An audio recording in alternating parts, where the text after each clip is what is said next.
national effort to rebuild our country, to renew its spirit, and to restore the allegiance of this government to its citizens.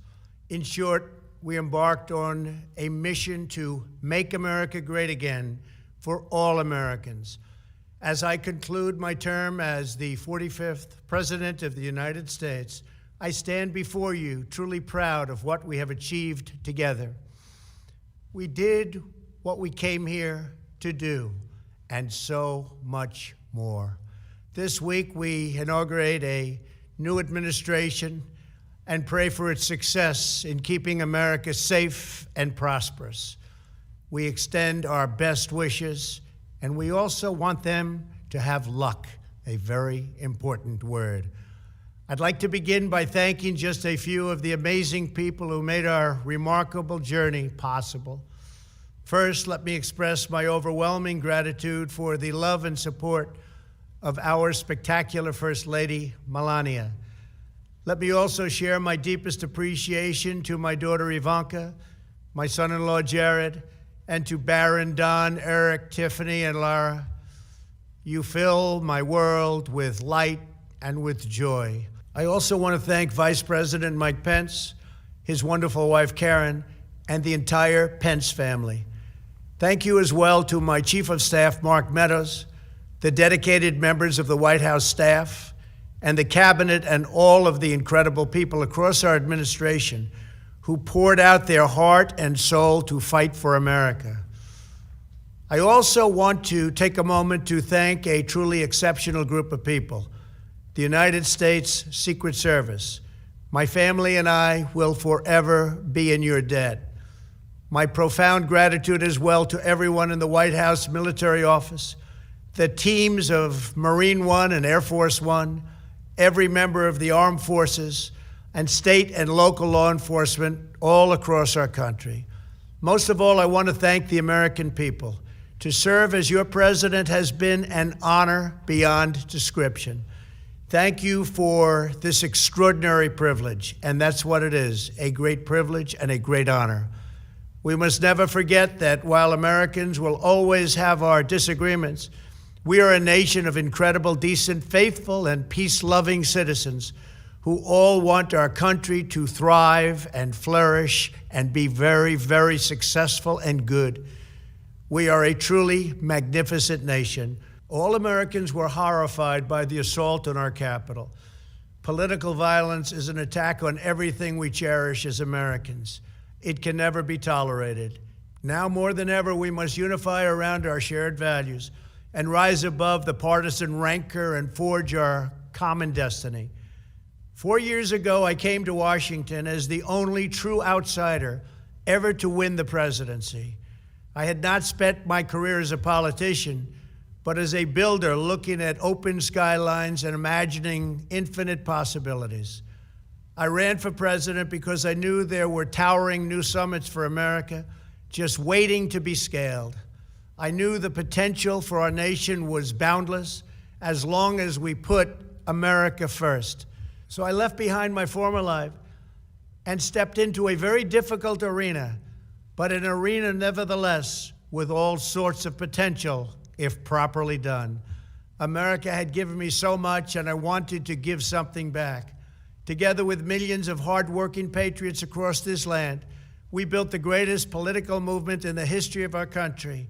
We also built the greatest economy in the history of the world. It was about America first because we all wanted to make America great again. We restored the principle that a nation exists to serve its citizens. Our agenda was not about right or left. It wasn't about Republican or Democrat, but about the good of a nation, and that means the whole nation. With the support and prayers of the American people, we achieved more than anyone thought possible. Nobody thought we could even come close. We passed the largest package of tax cuts and reforms in American history. We slashed more job-killing regulations than any administration had ever done before. We fixed our broken trade deals, withdrew from the horrible Trans-Pacific Partnership and the impossible Paris Climate Accord, renegotiated the one-sided South Korea deal, and we replaced NAFTA with the groundbreaking USMCA. That's Mexico and Canada, a deal that's worked out very, very well.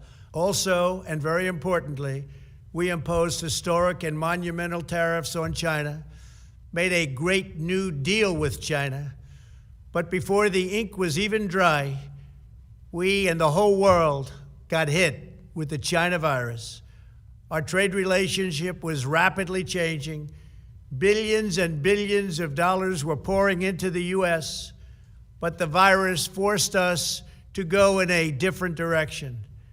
The whole world suffered, but America outperformed other countries economically because of our incredible economy and the economy that we built. Without the foundations and footings, it wouldn't have worked out this way. We wouldn't have some of the best numbers we've ever had. We also unlocked our energy resources and became the world's #1 producer of oil and natural gas, by far. Powered by these policies, we built the greatest economy in the history of the world. We reignited America's job creation and achieved record low unemployment for African Americans, Hispanic Americans, Asian Americans, women, almost everyone.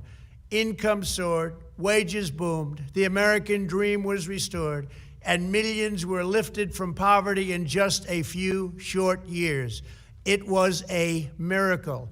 The stock market set one record after another, with 148 stock market highs during this short period of time, and boosted the retirements and pensions of hardworking citizens all across our nation. 401ks are at a level they've never been at before. We've never seen numbers like we've seen, and that's before the pandemic and after the pandemic. We rebuilt the American manufacturing base, opened up thousands of new factories, and brought back the beautiful phrase, made in the USA. To make life better for working families, we doubled the child tax credit and signed the largest ever expansion of funding for child care and development.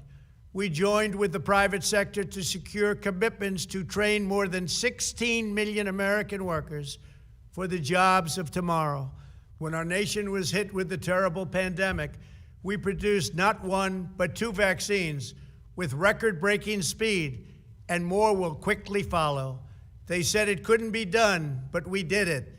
They called it a medical miracle, and that's what they're calling it right now, a medical miracle. Another administration would have taken 3, 4, 5, maybe even up to 10 years to develop a vaccine. We did it in 9 months. We grieve for every life lost, and we pledge in their memory to wipe out this horrible pandemic once and for all. When the virus took its brutal toll on the world's economy, we launched the fastest economic recovery our country has ever seen. We passed nearly $4 trillion in economic relief, saved or supported over 50 million jobs, and slashed the unemployment rate in half. These are numbers that our country has never seen before.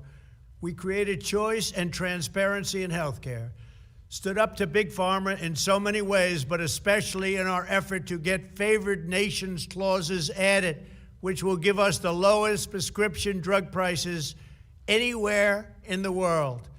We passed VA choice, VA accountability, right to try, and landmark criminal justice reform.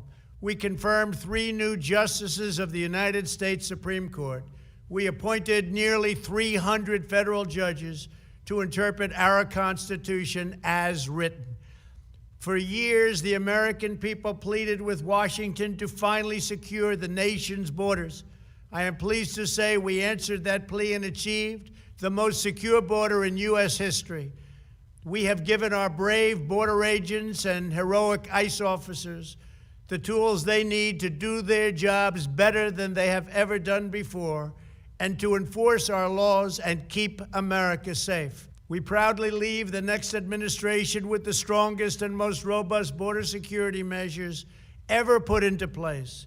This includes historic agreements with Mexico, Guatemala, Honduras, and El Salvador, along with more than 450 miles of powerful new wall. We restored American strength at home and American leadership abroad. The world respects us again. Please don't lose that respect. We reclaimed our sovereignty by standing up for America at the United Nations and withdrawing from the one-sided global deals that never served our interest. And NATO countries are now paying hundreds of billions of dollars more than when I arrived just a few years ago. It was very unfair. We were paying the cost for the world. Now the world is helping us. And perhaps most importantly of all, with nearly $3 trillion, we fully rebuilt the American military, all made in the USA. We launched the first new branch of the United States Armed Forces in 75 years, the Space Force. And last spring, I stood at Kennedy Space Center in Florida and watched as American astronauts returned to space on American rockets for the first time in many, many years. We revitalized our alliances and rallied the nations of the world to stand up to China like never before. We obliterated the ISIS caliphate and ended the wretched life of its founder and leader, al-Baghdadi. We stood up to the oppressive Iranian regime and killed the world's top terrorist, Iranian butcher Qasem Soleimani. We recognized Jerusalem as the capital of Israel and recognized Israeli sovereignty over the Golan Heights. As a result of our bold diplomacy and principled realism, we achieved a series of historic peace deals in the Middle East. Nobody believed it could happen. The Abraham Accords opened the doors to a future of peace and harmony, not violence and bloodshed. It is the dawn of a new Middle East, and we are bringing our soldiers home. I am especially proud to be the first president in decades who has started no new wars. Above all, we have reasserted the sacred idea that in America, the government answers to the people. Our guiding light, our North Star, our unwavering conviction has been that we are here to serve the noble, everyday citizens of America. Our allegiance is not to the special interests, corporations, or global entities. It's to our children, our citizens, and to our nation itself. As president, my top priority, my constant concern, has always been the best interests of American workers and American families. I did not seek the easiest course. By far, it was actually the most difficult. I did not seek the path that would get the least criticism. I took on the tough battles, the hardest fights, the most difficult choices, because that's what you elected me to do. Your needs were my first and last unyielding focus. This, I hope, will be our greatest legacy. Together, we put the American people back in charge of our country. We restored self-government. We restored the idea that in America, no one is forgotten because everyone matters and everyone has a voice. We fought for the principle that every citizen is entitled to equal dignity, equal treatment, and equal rights because we are all made equal by God. Everyone is entitled to be treated with respect, to have their voice heard, and to have their government listen. You are loyal to your country, and my administration was always loyal to you. We worked to build a country in which every citizen could find a great job and support their wonderful families. We fought for the communities where every American could be safe and schools where every child could learn. We promoted a culture where our laws would be upheld, our heroes honored, our history preserved, and law-abiding citizens are never taken for granted. Americans should take tremendous satisfaction in all that we have achieved together. It's incredible. Now, as I leave the White House, I have been reflecting on the dangers that threaten the priceless inheritance we all share. As the world's most powerful nation, America faces constant threats and challenges from abroad. But the greatest danger we face is a loss of confidence in ourselves, a loss of confidence in our national greatness. A nation is only as strong as its spirit. We are only as dynamic as our pride. We are only as vibrant as the faith that beats in the hearts of our people. No nation can long thrive that loses faith in its own values, history, and heroes, for these are the very sources of our unity and our vitality.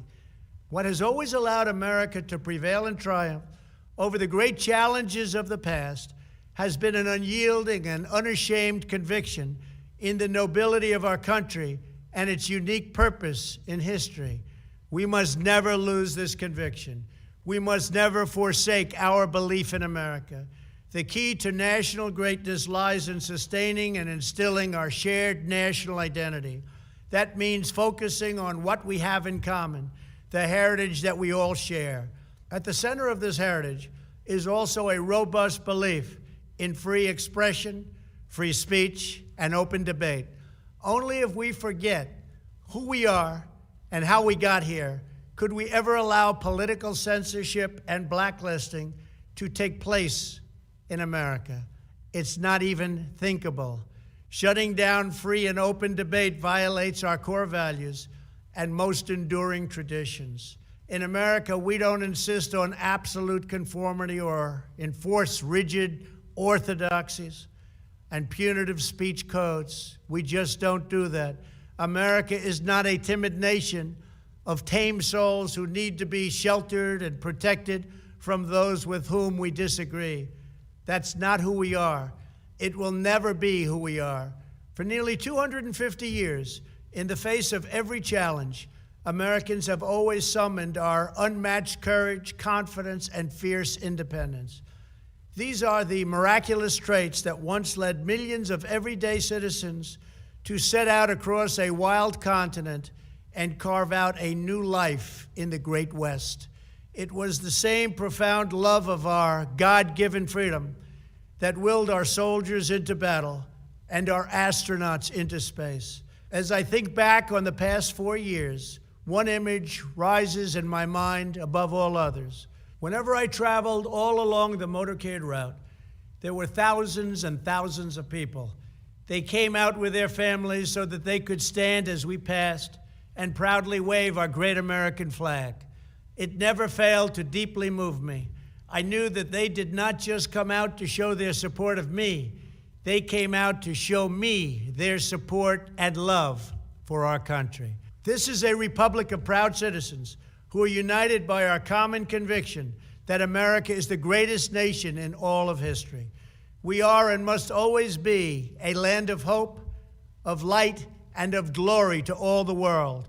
This is the precious inheritance that we must safeguard at every single turn. For the past 4 years, I have worked to do just that. From a great hall of Muslim leaders in Riyadh to a great square of Polish people in Warsaw, from the floor of the Korean Assembly to the podium at the United Nations General Assembly, and from the Forbidden City in Beijing to the shadow of Mount Rushmore, I fought for you, I fought for your family, I fought for our country. Above all, I fought for America and all it stands for, and that is safe, strong, proud, and free.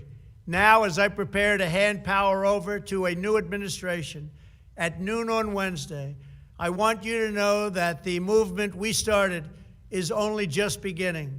There's never been anything like it. The belief that a nation must serve its citizens will not dwindle, but instead only grow stronger by the day. As long as the American people hold in their hearts deep and devoted love of country, then there is nothing that this nation cannot achieve. Our communities will flourish, our people will be prosperous, our traditions will be cherished, our faith will be strong, and our future will be brighter than ever before. I go from this majestic place with a loyal and joyful heart, an optimistic spirit, and a supreme confidence that for our country and for our children, the best is yet to come. Thank you and farewell. God bless you. God bless the United States of America. Well, there you have it. I'm concerned about the some of you peeps out there that I mean, I want to buy into the whole theories, but I'm guessing that the troops aren't there for insurrection.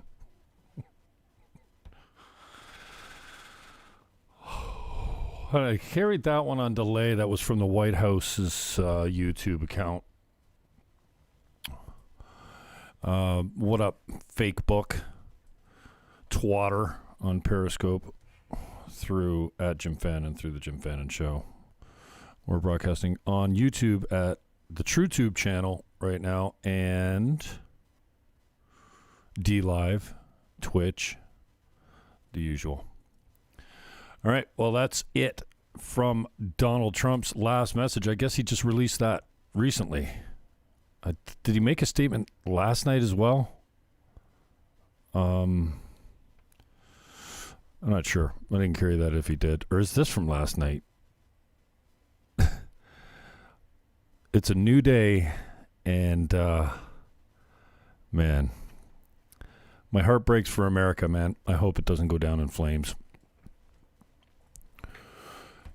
It's just been too much of the looting, rioting, and murder, and it's great how they framed this latest protest and violence at the Capitol.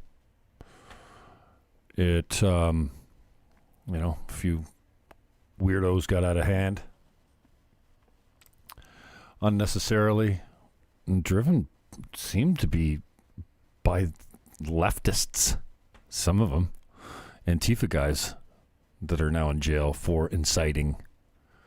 I did enjoy watching the crowd yelling Antifa, Antifa, fuck Antifa, fuck Antifa. Can I say this on YouTube? I'm on my last legs on YouTube. I'm getting strikes. There's so many strikes. But there was a guy trying to smash a window at the Capitol, and then they were chanting fuck Antifa. They pulled him down, and I thought, well, that was pretty great. Anyway, it's some strange days. I don't know. Oh, man, I know a lot of you are feeling helpless and hopeless out there just because of what's happening on social media. My at Jim Fannon has gone from Twitter. I don't think it'll ever come back, so the backup channel until they come for me on that channel is at Jim Fannon Show. But we see the censoring of conservative voices, and then CNN, framing this protest, which was mostly peaceful. Now, you can't even say mostly peaceful protest now because it's so aligned with Antifa and Black Lives Matter. But it was a mostly peaceful protest where a couple of idiots got out of hand, took selfies in Pelosi's chair, hacked and stole her laptop. And one of the rioters got shot in the throat and killed. 14-year military vet by Capitol Police. Another Capitol Police. There was 3 deaths at the Capitol on the 6th. One was was it Babbitt? I always get it wrong. I should know the name. And then there was a cop, a Capitol policeman that some yin-yang threw a fire extinguisher at, hit him in the head. He was wearing a helmet, but he had a stroke afterwards. And then apparently a woman that was trampled by the crowd. 3 deaths in a mostly peaceful protest that turned into a little bit of a riot on Capitol Hill as they broke their way into the building. Well, AOC says she was afraid for her life, and half of the Congress was almost killed. This is what we've got to look forward to for the next couple years at least. I'm tired of trying to use my broken crystal ball, but I'm not hopeful, especially for free speech, for objective news coverage. CNN's using this, framing this as a white supremacist rally What? Unbelievable. But and now CNN is lobbying to have Fox News, OAN, and Newsmax removed from broadcasting. Yeah, that seems like it's good for freedom. You don't want dissenting voices. So the censorship hammer is going to come down hard, I fear. And Twitter and Facebook and all the major media platforms, social media platforms, YouTube, Google, search engines, they're all going to be stifling your voices if you don't toe the narrative that is being sold to you, the leftist narrative. So I'm not hopeful. I'm feeling you if you're of that ilk. And, well, at some point you have to disengage, I guess. You know, my mother would tell me, what do you care? Go to work. Take care of yourself. You can't do anything about it. So why get so wrapped up in it? Why be so invested in it? I was never a American political addict. I am now. I cannot look away. Can't look away from the Congress, Senate, the White House. I'm addicted to it all. And the only reason I'm looking at American politics is Trump. It's like, that's the only reason. And I was not a Trump guy. I didn't watch him come down the escalator. The only deal, and if you've listened to me before, you've heard me say this before, the only deal I made with myself is I wasn't going to waste any more hate on him. I wasn't going to generate any hate. I wasn't going to move any hate.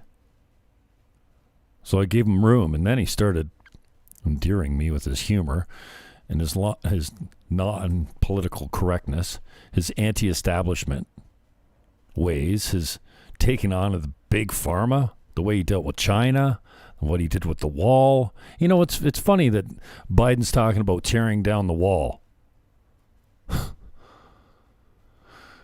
But in their omnibus bill for coronavirus, they were giving foreign aid to countries specifically to help them build walls. But walls are no good in America, only for the rest of the world.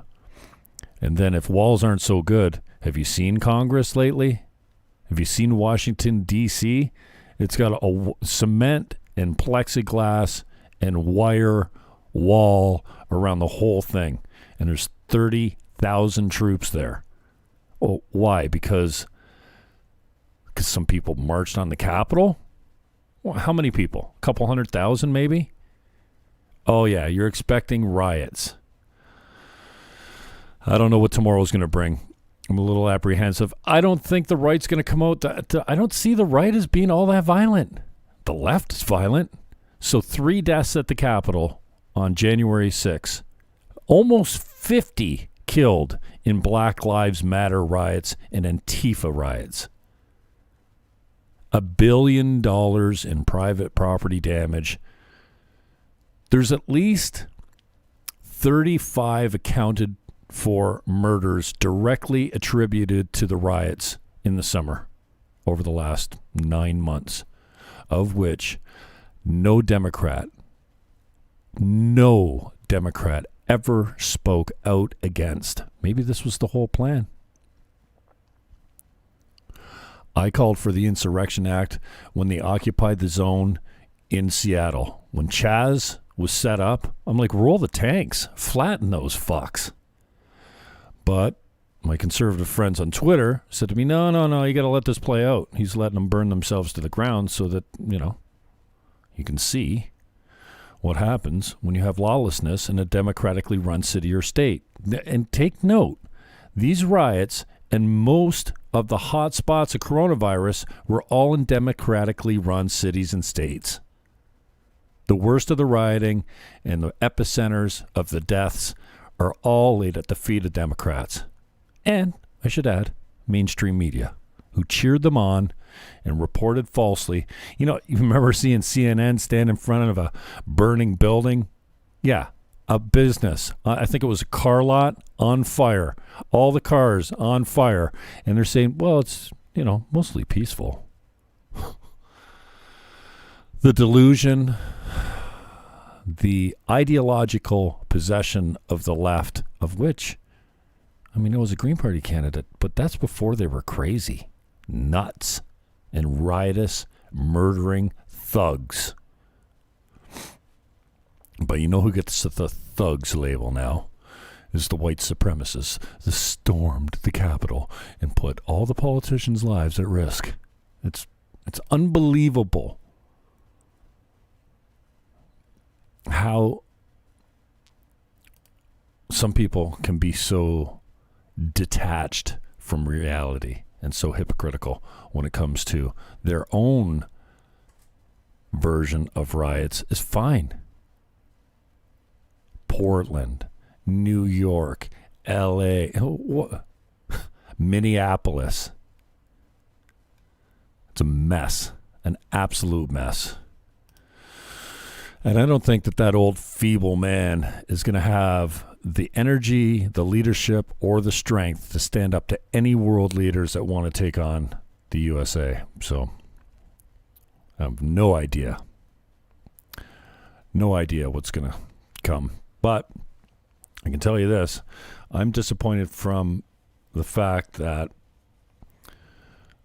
what was there, 4 states that changed their election processes before the election unconstitutionally, not with the legislature, some with executive orders signed by governors,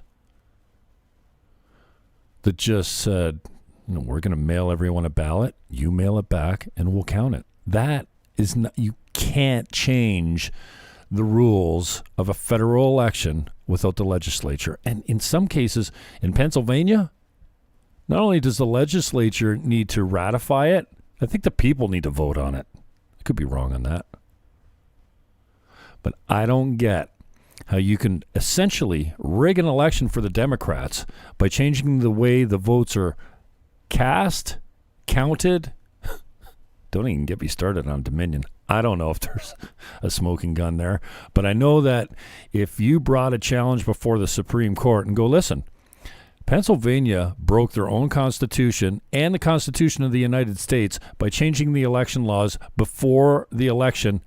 Throw the ballots out. Throw all the mail-in ballots out, Democrat, Republican equally. Throw them out.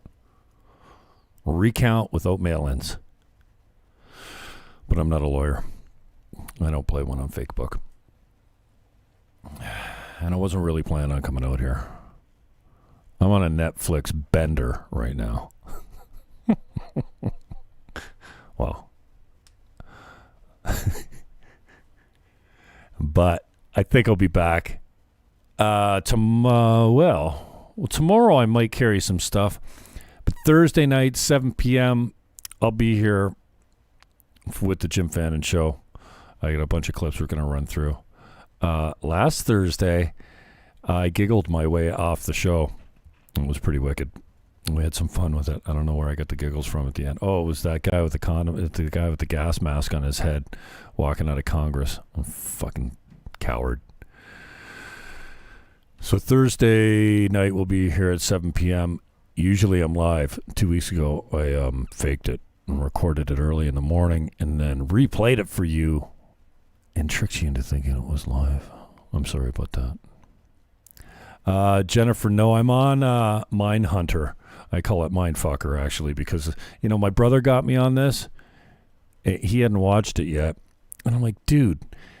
He says, oh, yeah, Mindhunter. So I watched the first episode. Actually, I watched the second episode first. Had to go back and watch the pilot.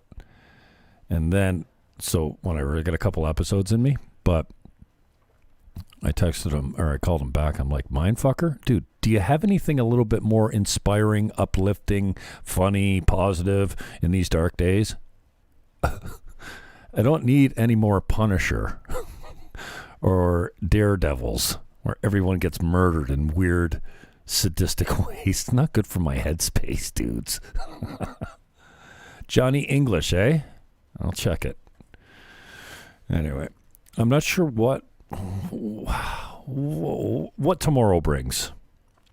I'll be here, and if I can find some royalty-free content that doesn't get me censored, doesn't get me booted from my YouTube channel, then I may carry that. So, and failing that, I'll be here Thursday at 7 o'clock. So, peace, love, hug your neighbor, and why don't you rip that dirty, filthy diaper off your fudge?